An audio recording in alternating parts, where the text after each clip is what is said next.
Hola, buenas noches, bienvenidos a una nueva edición de Opinión Federal. Como ya vengo reiterando en ediciones anteriores, la realidad social y política del país nos presenta a cada minuto distintos temas, pero que ni el Mundial de Fútbol, ni el aborto, ni la ley del aborto, ni nada entra más y preocupa más a la población que esta acuciante situación económica que está poniendo contra la pared a millones de argentinos. Y en el medio, medidas de fuerzas de los gremios, acertadamente entiendo a mi juicio, porque se siguen con los recortes, esos famosos recortes que son imposición directa del Fondo Monetario Internacional, y eso va a generar aún más desempleo. Ahora también esa estabilidad del empleado público que tanto hemos escuchado hablar a lo largo de la historia, hoy se ve cercenada.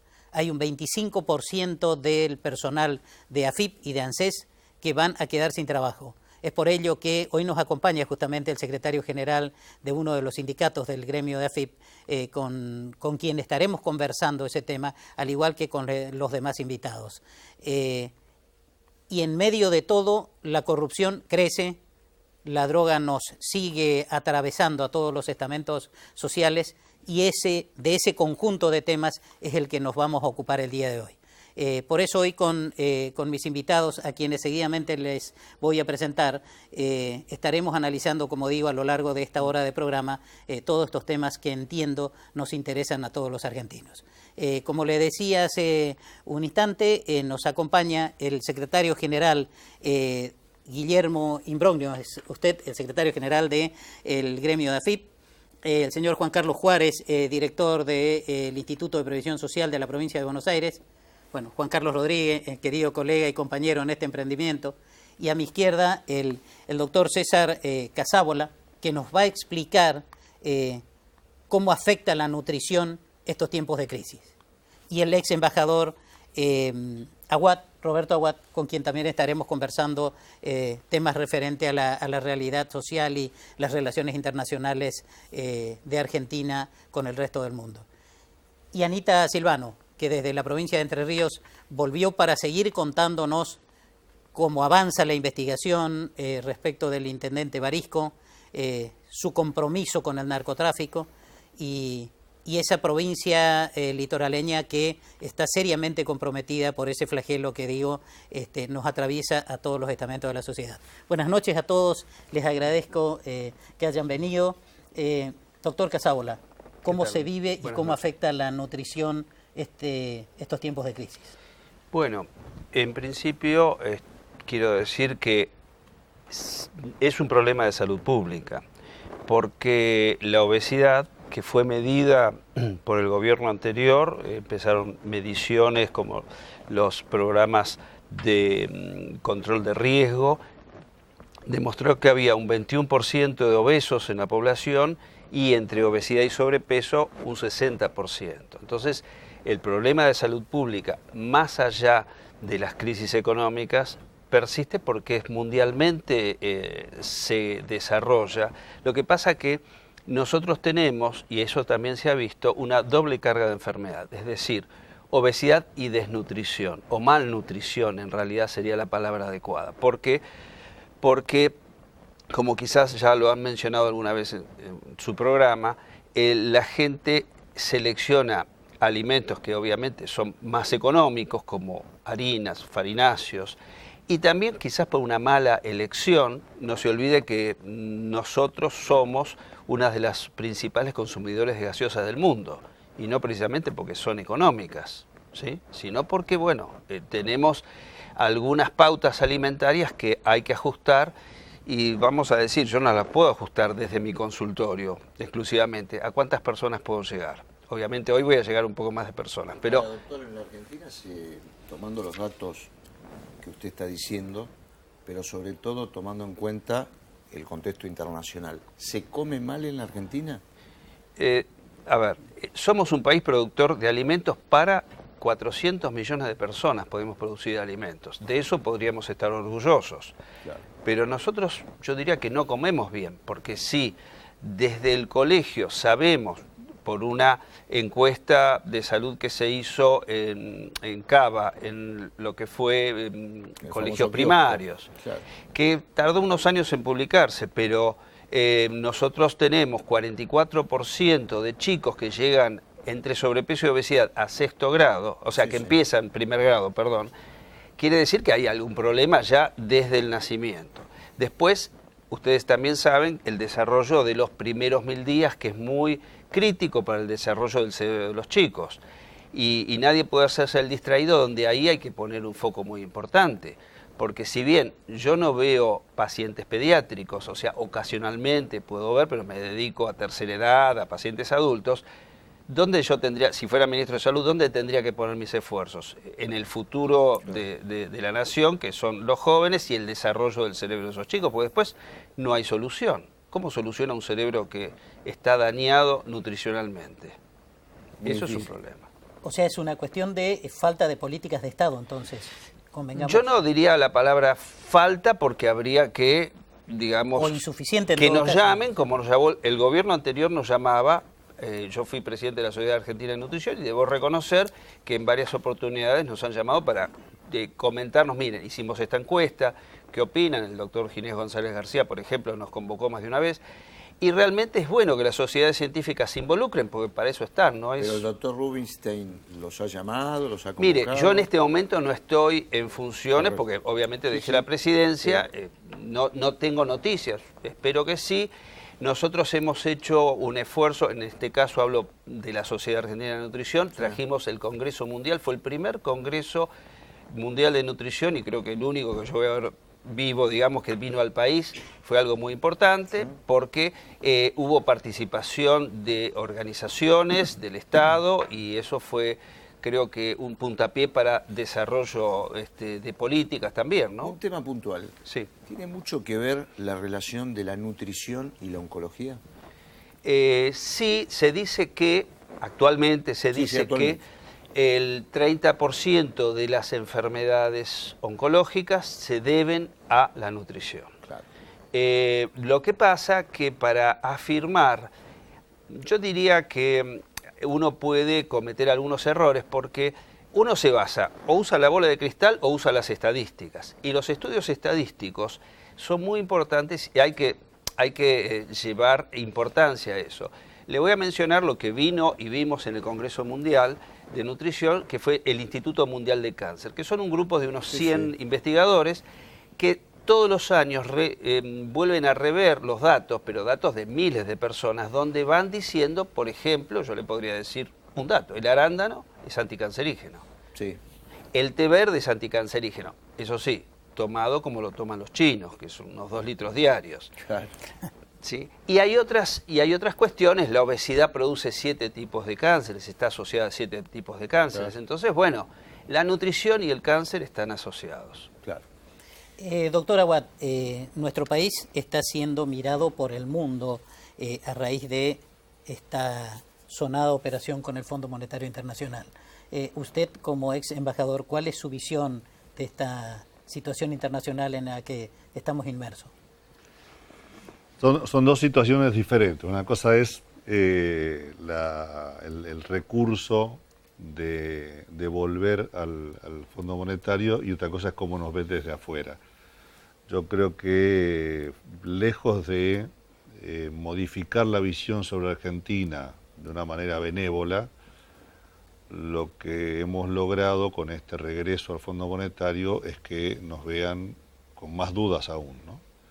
El hecho de tener que recurrir a un fondo usurero, porque en definitiva es un fondo usurero, ya tuvimos la muestra y el resultado de lo que De fue experiencias anteriores, en digamos. épocas anteriores, haber recurrido a ellos, se pierde la soberanía, se pierde la posibilidad de marcar políticas públicas y políticas de obra pública, por ejemplo.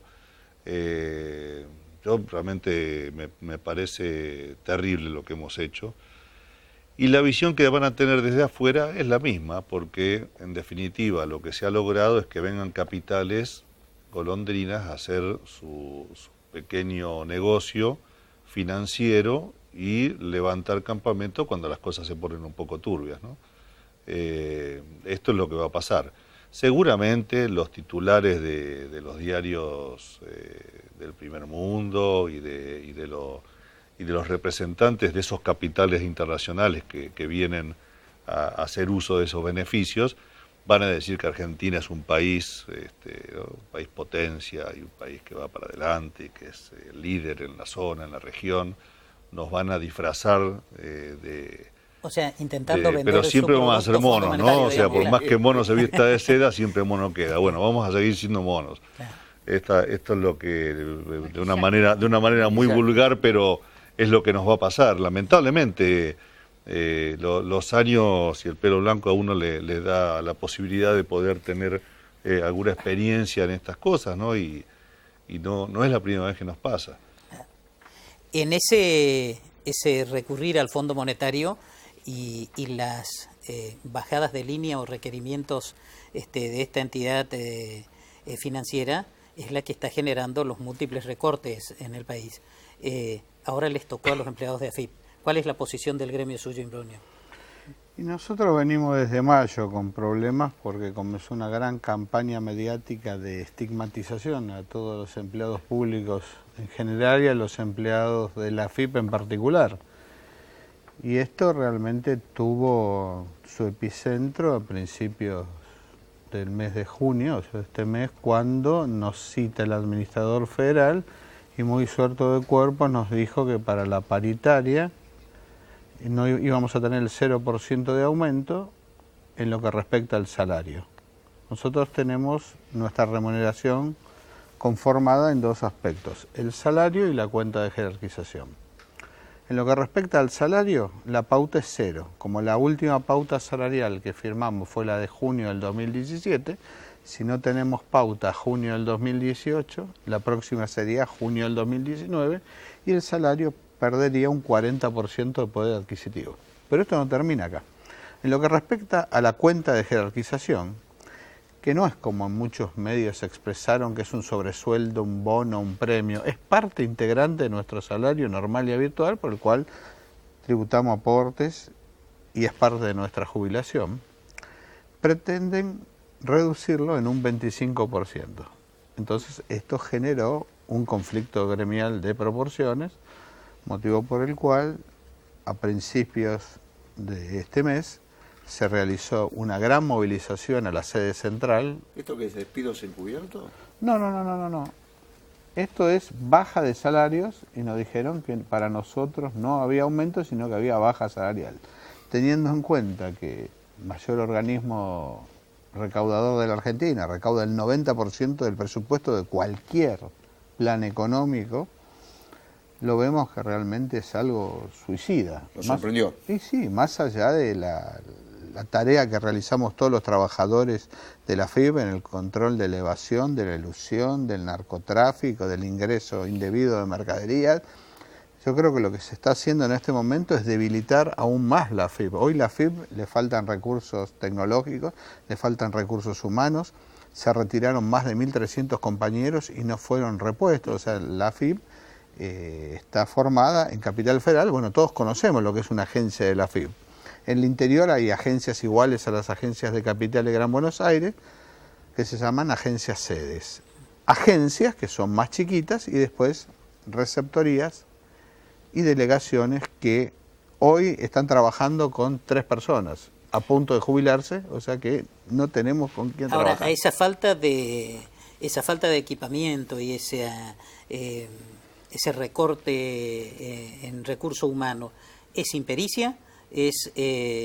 ¿O son un cumplimiento irrestricto de las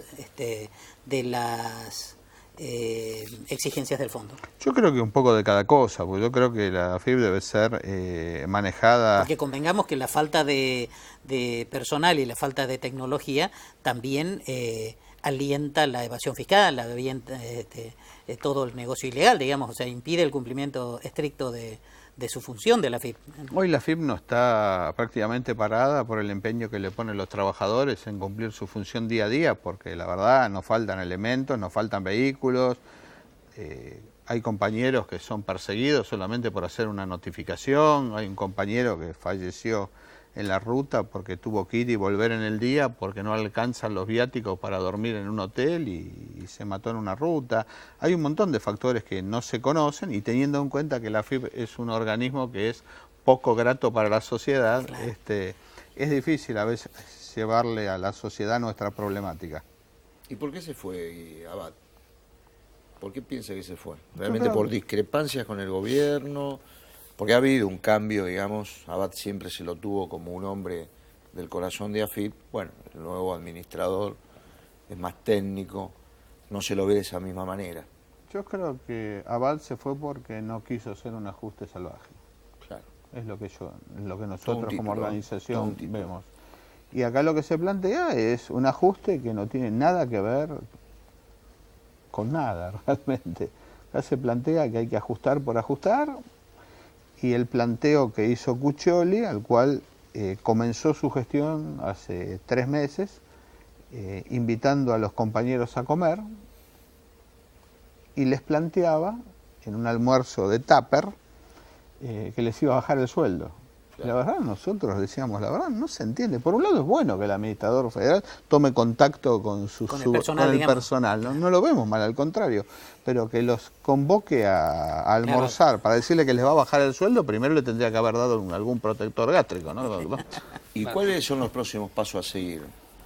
Si de alguna manera sigue el gobierno impregnado con esta situación realmente de ajuste que quiere y lo que pasa es que esto nos excede a nosotros. Yo soy contador, no soy economista y trato de hablar de lo que sé, ¿no? Porque hay muchos personajes que hablan de economía, sí, como si supieran y porque, no sé, adquieren 3 o 4 términos del vocabulario popular. Yo lo que creo que hay que cambiar el sistema. O sea, a mí me enseñaron en la facultad que los motores de la economía era la exportación, el consumo, la inversión, la producción. Y hoy los motores son el endeudamiento con los entes multilaterales de crédito y estigmatizar trabajadores y echarle la culpa a los trabajadores sobre las desgracias de la economía, ¿no? Cuando realmente la mayoría de los gremios, el 50% no cerró su paritaria, están cobrando la paritaria del año pasado. La otra mitad estarán cobrando la mitad, o sea, un 7%. Y la inflación queda más que claro que la inflación... ¿Hay que hacer una reforma fiscal realmente en la Argentina? Yo creo que hay 3 tipos de impuestos. Los impuestos al consumo, que son los que pagamos todos, los millonarios y los más desprotegidos, impuesto a la renta, típico caso es el impuesto a la ganancia, lo cual que cuando se creó el impuesto a la ganancia y se creó la 4ª categoría ya hace más de 40 años, era para evitar que las grandes sumas de dinero que pagaban empresas eludieran el impuesto, convirtiendo algún tipo de, ¿cómo se llama?, de remuneraciones de los CIO, lo que hoy se denomina CIO, en remuneraciones para eludir el impuesto a la ganancia. Esto fue totalmente desvirtuado, donde hoy cada vez hay más trabajadores que los que gracias a Dios tenemos trabajo pagamos impuesto a la ganancia. Y otra cosa es el impuesto a los bienes. ¿Y está de acuerdo que los jueces paguen ganancias? Que es lo que todo el mundo dice. Yo creo que tienen que pagar ganancias a todo el mundo. Claro. Pero en la medida que todo el mundo pague, incluso quien se encuentra en la más oscura informalidad, y cuando hablo de informalidad no hablo de los trabajadores que desgraciadamente o trabajan en negro o no trabajan. O sea, nosotros debemos de dejar... Claro, eso entiendo que es una falta de sinceramiento de la economía también, o sea, porque es cierto que se ve como el ente recaudador por ahí presiona sobre las clases medias y bajas, y hace una vista generosa hacia quienes deberían tributar. Nosotros lo llamamos cazar en el zoológico. Nos dan una carabina y nos mandan a cazar en el zoológico. Y nosotros creo que hay que ampliar el espectro. Cuando más se amplíe la base imponible, haya más sujetos que realmente estén dentro del radar de la AFIP, las cargas se van a hacer más... A ver, países en tiempo de guerra, el primer impuesto que aplicaban era el impuesto a las altas fortunas. Claro. Que acá... Y aquella situación recaudatoria de Carlos Tacchi prácticamente ha quedado en el recuerdo. No, obviamente. Obviamente.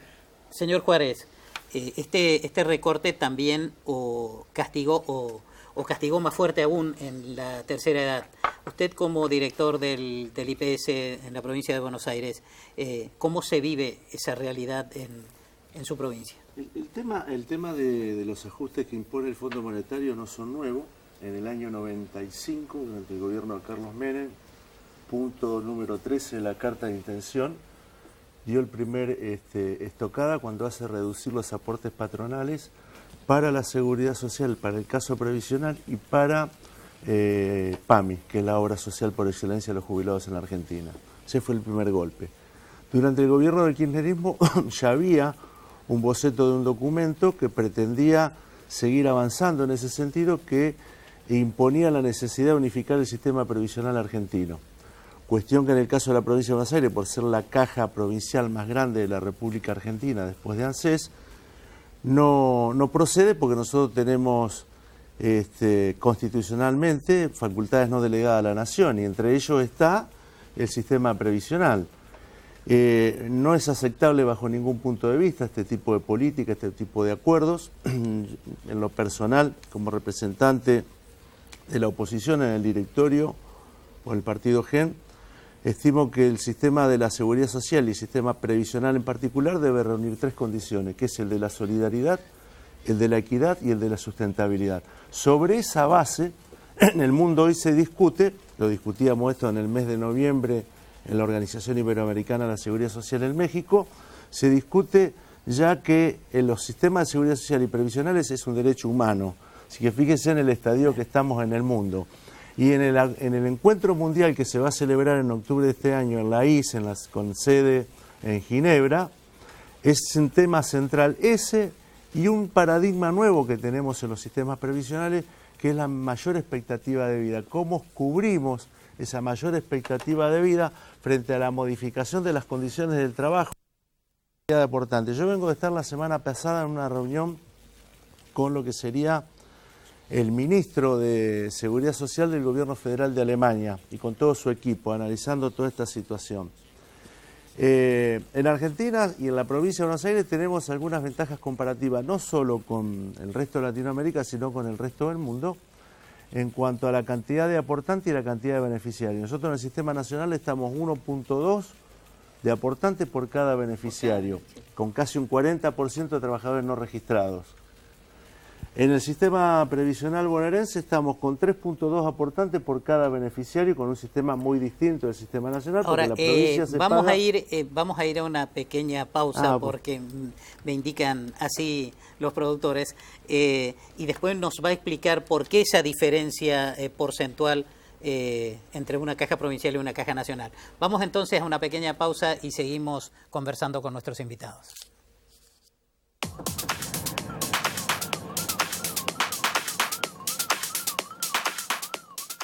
Gómez y Gómez, estudio de abogados.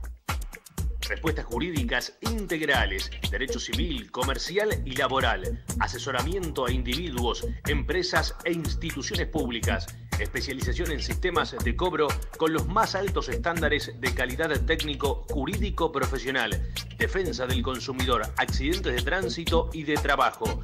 Gómez y Gómez, estudio de abogados, Avenida Córdoba, número 966, tercero B, Ciudad Autónoma de Buenos Aires, Jujuy, número 722, primer piso, Corrientes, provincia de Corrientes. Somos personas, somos tecnologías, somos experiencias. Creemos en las cosas bien hechas y en dar siempre un plus a cada trabajo. Creemos en tus objetivos y en cuidar tus costos al máximo. Bienvenidos a Tango Contenidos, marketing y contenidos audiovisuales, prensa, imagen, campañas publicitarias, inserción mediática de candidatos y partidos políticos, nacional y regional. Tango Contenidos, una empresa de Tango Compañía General de Contenidos, brindando servicios de alta calidad profesional en todo el país. Contáctenos en tangocontenidos@gmail.com.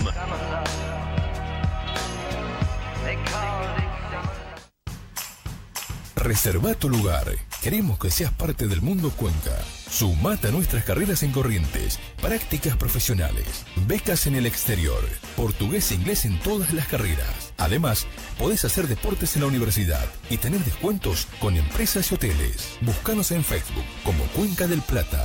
Mandanos WhatsApp al 3794 531737 o acércate a la Valle 50. Universidad de la Cuenca del Plata.